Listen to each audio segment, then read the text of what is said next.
¿Te imaginas qué pasaría en nuestra vida si conociéramos la clave para hacer que las demás personas piensen como nosotros? Imaginemos por un momento solamente en cuántos malos entendidos habríamos podido evitar. En verdad, son muchas las situaciones que tendrían un impacto positivo en nuestra vida si lográramos influir sobre las personas y su manera de pensar. Tenemos, por ejemplo, los estudios realizados por la Fundación Carnegie y el Instituto Carnegie de Tecnología, que revelaron que el éxito financiero de una persona dependía en un 15% de sus conocimientos técnicos en determinado campo y en alrededor de un 85% de su capacidad para influir en las personas. Con este estudio quedó demostrado que contar con altas habilidades sociales es un factor determinante en el éxito financiero de las personas. Ahora imagina, si esto pasa con las finanzas, que aparentemente para todos se trata de un tema puramente técnico, ¿qué pasaría en otras áreas de la vida? ¿Pero te has preguntado alguna vez por qué nos cuesta influir en las personas y ganarnos su voluntad? Tal vez nos cuesta un poco, y es que a pesar de que por naturaleza somos seres sociales, inconscientemente tendemos a ser egoístas, a focalizar profundamente la mirada en nuestros problemas y en satisfacer nuestros deseos, que perdemos de vista las necesidades y deseos de los demás. Ahora que conoces el alto impacto que puede tener en nuestro éxito el hecho de elevar nuestras competencias sociales, te invito para que te quedes hasta el final del video y conozcas 12 principios para hacer que las demás personas piensen como nosotros, tomados del libro de Dale Carnegie, Cómo ganar amigos e influir sobre las personas, libro considerado como la Biblia de las relaciones humanas. A pesar de que fue escrito ya hace mucho tiempo, sus principios son atemporales y nos van a ayudar a elevar nuestro coeficiente social, a convertirnos en personas más influyentes y a mejorar nuestras habilidades de liderazgo. Así es de que, si deseas conocer cuáles son estos principios, te invito a que te pongas cómodo. Si eres nuevo por aquí, considera suscribirte al canal y activar la campanita de notificaciones. Y sin más, comenzamos. Regla número 1. El único medio de salir ganando en una discusión es evitarla. Generalmente, todos destinamos mucha energía intentando convencer a los demás de nuestras ideas y lograr que se adhieran a nuestros planes. Equipados de razón y múltiples argumentos, defendemos con firmeza y ahínco nuestra posición, sobre todo de aquellos que no comparten nuestro punto de vista. Y es en este punto donde se producen la mayoría de discusiones. El autor concluye que la única forma de obtener la mejor parte en una discusión es evitándola. Discutir con otra persona no tiene mucho sentido. En 9 de cada 10 veces, una discusión solo hará que cada uno de los involucrados termine más convencido que nunca de que tiene la razón. Es imposible ganar en una discusión, porque si se pierde, habremos perdido nuestros argumentos, y si se gana, puede que estemos satisfechos con el resultado. Sin embargo, es posible que hagamos sentir inferior a la otra persona, lastimemos su orgullo y por defecto perderemos su buena voluntad. Para impedir que una falta de acuerdo se transforme en una discusión, es necesario que recordemos que los desacuerdos hacen parte de la comunicación. Quizá estos sean una oportunidad de mejora de nuestras ideas. Desconfiemos de nuestra primera impresión instintiva acerca de alguien, controlemos nuestro carácter y permitámonos escucharlo, otorguémosle la oportunidad de expresar sus ideas y busquemos puntos de acuerdo. Recuerda que un hombre convencido contra su propia voluntad seguirá manteniendo su misma opinión. Regla número 2. Demuestra respeto por las opiniones ajenas. Como es bien sabido, los desacuerdos hacen parte de la comunicación y en algún momento todos nos vamos a ver expuestos a distintas situaciones que implican el ponerse de acuerdo con alguien. Para todos los casos, el autor nos recomienda demostrar respeto por las ideas de los demás, aun si estas son las equivocadas. ¿Pero por qué no decirles a los demás que están equivocados? Aunque podríamos hacerlo de primera mano, sería un error fatal si nuestra intención es convenir con ellos. Lo que normalmente sucede cuando le decimos directamente a los demás que están equivocados es que estos se pongan a la defensiva, porque van a sentir atacados su inteligencia, su juicio, su autoestima, y esto hará que perciban la conversación como un desafío, y preferirán librar una batalla defendiendo sus ideas antes que tener que cambiarlas. Cuando vayamos a hacerlo, que sea sutilmente, con tal destreza que nadie note que lo estamos haciendo. Por ejemplo, Si alguien está haciendo una afirmación que a nuestro juicio es errada, en vez de decirle que está equivocado, digamos mejor que nosotros pensamos de otra manera, aunque también podríamos equivocarnos, por lo que valdría la pena examinar con detalle los hechos. El gesto de admitir que nos podemos equivocar tiene un efecto mágico que detendrá las discusiones y le dará a nuestro opositor el deseo de ser tan justo como nosotros y le hará admitir que él también puede equivocarse. Recuerda que la mayoría de personas está cargada de prejuicios e ideas preconcebidas que ciegan su entendimiento. Regla número 3. Si nos equivocamos, admitámoslo rápidamente y con entusiasmo. Todas las personas nos equivocamos muy a menudo, y cuando esto sucede, tenemos dos alternativas. Una es tratar de defender nuestros errores, o dos, admitirlos abiertamente desde el principio. El caso es que si sabemos que cometimos un error y de todas maneras se puede demostrar, ¿no es mucho más fácil reconocerlo y escuchar la crítica de nuestros labios y no la censura de labios ajenos? Por eso, si cometemos un error, aceptémoslo cuanto antes. Debemos tener presente que todas las personas desean sentirse importantes y algunas se aprovecharán de nuestros errores para hacerlo, emitiendo juicios nocivos, señalándonos y en algunos casos exigiéndonos compensaciones. Reconocer nuestros errores rápida y enfáticamente, asumir la responsabilidad y ofrecernos a dar una solución no dejará espacio para el reproche o la recriminación. En cambio, hará que nuestro contendor, en su afán de sentirse importante, asuma una actitud generosa, de perdón y trate de restarle importancia a nuestras equivocaciones. Recuerda que admitir los errores es un acto de nobleza y a menudo ayuda a resolver el problema creado por ellos. Regla número 4. Comienza en forma amistosa. Generalmente, todos en nuestro interior buscamos obtener los mejores resultados en cualquier actividad que realicemos. Esta es una condición que normalmente guía nuestras conductas. Basados en esta premisa, una de las mejores estrategias para obtener mayor provecho de una conversación que requiere llegar a un consenso es empezar la discusión de una manera amistosa. Imagina, ¿cuál sería el resultado de una discusión en la cual una persona se descarga en contra de la otra de manera agresiva y hostil? ¿Será que estas dos personas podrán llegar a algún acuerdo? Thomas Woodrow Wilson, presidente número 28 de los Estados Unidos y Premio Nobel de Paz, decía: «Si vienes hacia mí con los puños cerrados, creo poder prometerte que los míos se cerrarán más rápido que los tuyos. Pero si vienes a mí y me dices, sentémonos y conversemos, comprendamos por qué estamos en desacuerdo y precisamente en qué lo estamos.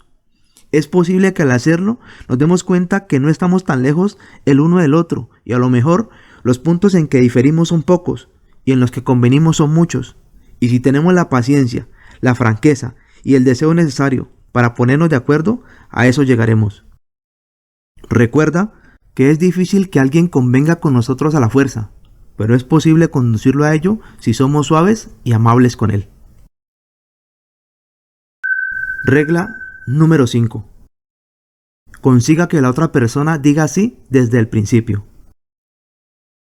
Esta es una técnica traída de la psicología, que recomienda que cuando estemos conversando con alguien con quien deseamos ponernos de acuerdo, es preciso empezar discutiendo las cosas en las que estamos de acuerdo y acentuar en la idea de que ambos compartimos un mismo propósito, aunque existan algunas diferencias en la forma de conseguirlo. El objetivo es lograr que la otra persona desde el comienzo de la conversación responda afirmativamente la mayor cantidad de veces a nuestros comentarios. De este modo, habremos dispuesto en dirección afirmativa sus procesos psicológicos y es más probable que logremos captar su atención para nuestra proposición final. Por lo tanto, intenta evitar el no como primera respuesta. Esta palabra es mucho más que una respuesta. Cuando una persona ha dicho no, todo el orgullo que hay en su personalidad exige que sea congruente consigo misma, activando todos sus sistemas de defensa y preparándolos para que estén en guardia contra la aceptación. Recuerda que cuantos más sí podamos incluir al comienzo de una conversación, más abierto y dispuesto estará nuestro interlocutor a escucharnos. Regla número 6. Permite que tu interlocutor sea quien hable más. Cuando estamos tratando de atraer a los demás a nuestro modo de pensar, casi siempre todos cometemos el error de hablar demasiado. Los vendedores son especialistas en cometer este error. Y ten la seguridad de que alguien que no está interesado en comprar o está en desacuerdo con nosotros no nos prestará atención a menos que le permitamos expresar todo lo que tiene por decirnos al respecto. Y es que no hay nada que guste más a las personas que hablar de sí mismas, de sus problemas, de sus preocupaciones. Y aunque estemos en desacuerdo y nos veamos tentados a interrumpirlos, el autor recomienda que no lo hagamos. Puede ser contraproducente. En lugar de ello, permitamos a nuestro interlocutor que sea él quien más hable. En últimas, es él quien más sabe de sus negocios, de sus problemas. Mejor hagamos preguntas y démosle la oportunidad de que nos explique con detalle sus ideas. Mientras tanto nosotros, escuchemos genuina y pacientemente. Con estas actitudes no solo seremos percibidos como personas agradables a la vista de la otra persona, sino que además obtendremos información valiosa que probablemente nos dé más pistas para encontrarle la solución a la discusión antes de que se convierta en un conflicto. Recuerda que hasta nuestros amigos preferirán hablarnos de sus hazañas antes que escuchar las nuestras. Antes de continuar, si has llegado hasta aquí y consideras el contenido de valor, te invito a dar manito arriba al video, dejarnos tu comentario y suscribirte al canal si aún no lo has hecho. Recuerda que también nos puedes seguir en nuestras redes sociales, las cuales van a estar abajo en la descripción. Continuamos. Regla número 7. Deja que la otra persona crea que es ella la de la idea. Todos cambiamos constantemente de ideas, pero siempre tenemos la sensación de que las cambiamos por voluntad propia. Después de escuchar y validar otras perspectivas, reflexionamos y llegamos a nuevas conclusiones. Es un proceso cognitivo interno, y es que a nadie le agrada sentir que se le está obligando a algo. Preferimos creer que aplicamos nuestras ideas. Conociendo lo anterior, entonces, ¿por qué insistir a otros en que acepten las ideas que nosotros sustentamos?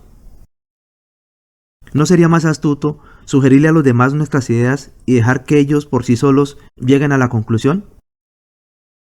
Esta es una estrategia muy utilizada en el marketing digital.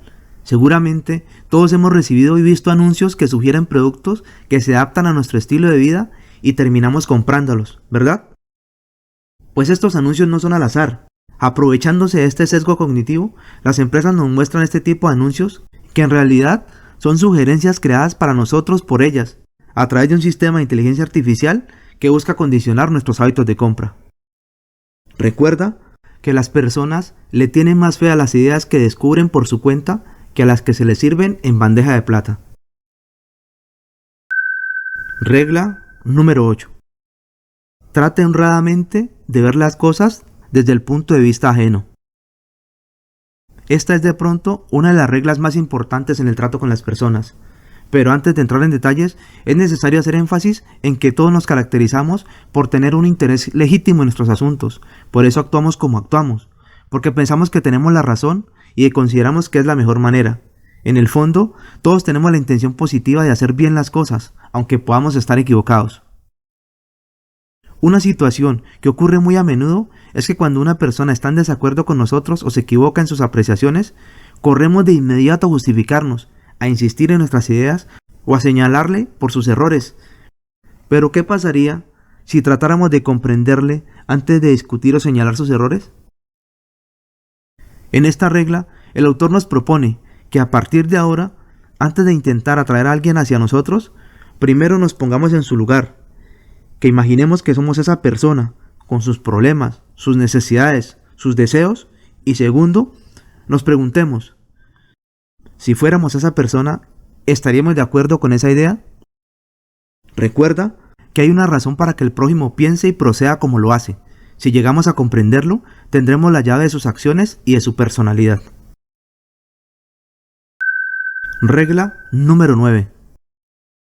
Muestre simpatía por las ideas y los deseos del prójimo.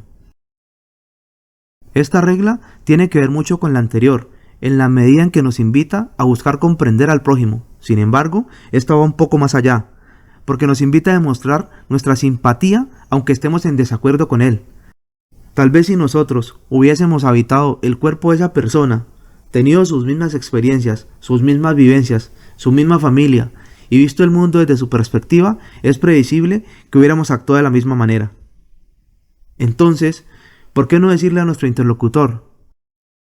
No te culpo en lo absoluto por pensar así. Seguramente, si yo estuviera en tu lugar, pensaría de la misma manera. Esta es una invitación a considerar que las ideas y los sentimientos de las otras personas son tan importantes como los nuestros. Todas las personas ansiamos simpatía, alguien que nos comprenda. Queremos ser reconocidos por lo que pensamos y por lo que sentimos. Si podemos simpatizar con los demás, ellos también apreciarán nuestras ideas y sentimientos, y con frecuencia resultará más fácil atraerlos hacia nosotros. Recuerda que una forma de detener discusiones, eliminar malos sentimientos y crear buena voluntad consiste en simpatizar con los demás. Regla número 10. Apele a los motivos más nobles. Por lo general, todas las personas tenemos dos razones para hacer cada cosa. Una razón es la que parece buena y digna, y la otra es la verdadera razón del por qué lo hacemos. Todos pensamos en la razón verdadera en primera instancia, pero muy en el fondo somos idealistas y queremos pensar en los motivos que parecen buenos y dignos. Así es de que, si queremos modificar la conducta de las personas, olvidémonos de las verdaderas razones y apelemos a los motivos más nobles. Tenemos, por ejemplo, el caso de un asesor de un banco que llama a su cliente porque actualmente se encuentra en mora con sus pagos y le dice que la verdadera razón de la llamada se debe a sus días de atraso, que requiere el pago de las cuotas vencidas porque es deudor moroso y que teme que el dinero del banco se pueda perder. O, ¿qué pasaría si antes de llamar recurre a la razón noble de creer que todas las personas son honradas y les gusta cumplir con sus obligaciones? Entonces, el asesor al comunicarse con su cliente le diría que lo llama por sus días de atraso y que además sabe que a pesar de sus dificultades es una persona honrada, de palabra y en la que se puede confiar. Por lo tanto, la invita a realizar un acuerdo de pago que pueda cumplir. ¿En qué caso crees que el asesor obtendrá un mejor resultado al hacer su gestión de cobro? Si estás de acuerdo conmigo, considero que es probable obtener un mejor resultado en el segundo caso, porque al apelar a motivos dignos como la honradez y la confianza, el cliente llegará a la conclusión que lo más honorable para él será cumplir con el acuerdo. Recuerda que es mucho más fácil conseguir algo apelando a la nobleza de tu interlocutor que insistir en las razones reales de la discusión. Regla número 11. Dramatiza tus ideas. En un mundo globalizado y competitivo como el actual, en el cual abundan diferentes medios y canales de comunicación que hacen que la atención sea más escasa que nunca, ya no basta con solo decir la verdad para llamar la atención e influir en las personas con nuestras ideas. Estamos en el tiempo de la dramatización y ya no es suficiente contar la verdad de la historia. Ahora es necesario hacerla interesante, que pueda ser vivida y dramatizada. Es tan cierto que la mayoría de personas preferiría aprender a preparar un plato de comida especial, explicado y elaborado a la par con un chef en un curso de cocina, que comprar su libro de recetas para preparar el mismo plato en casa. Estamos en un momento del mundo en donde las personas valoran mucho las experiencias. Por tanto, si deseamos tener un mayor impacto e influencia, es necesario incluir diferentes estrategias y herramientas que ayuden a dramatizar nuestro discurso. Herramientas como el tono de voz, ayudas audiovisuales, demostraciones, etc. Recuerda que no basta solo con decir una verdad, hay que hacerla vivida, interesante y dramática. Regla número 12. Lanza un desafío. Esta estrategia busca conseguir la cooperación de los demás y lograr que las cosas se hagan, para lo cual el autor plantea que una forma de poder hacerlo es aprovechar el deseo del hombre de sentirse importante y estimular la competencia a través del juego entre los miembros de un equipo.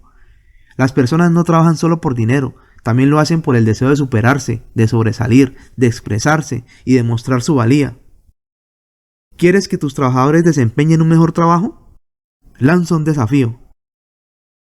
Cuando la motivación ya no es suficiente para mantener arriba la actitud de las personas, utiliza un juego en el cual tengan que competir, hazles desear ser los mejores y ten la seguridad de que todos querrán ganar el juego, ninguno querrá quedarse con segundos lugares. Recuerda que el deseo de dominar y sobresalir es un impulsor fundamental del comportamiento humano, por lo tanto, estimula la competencia.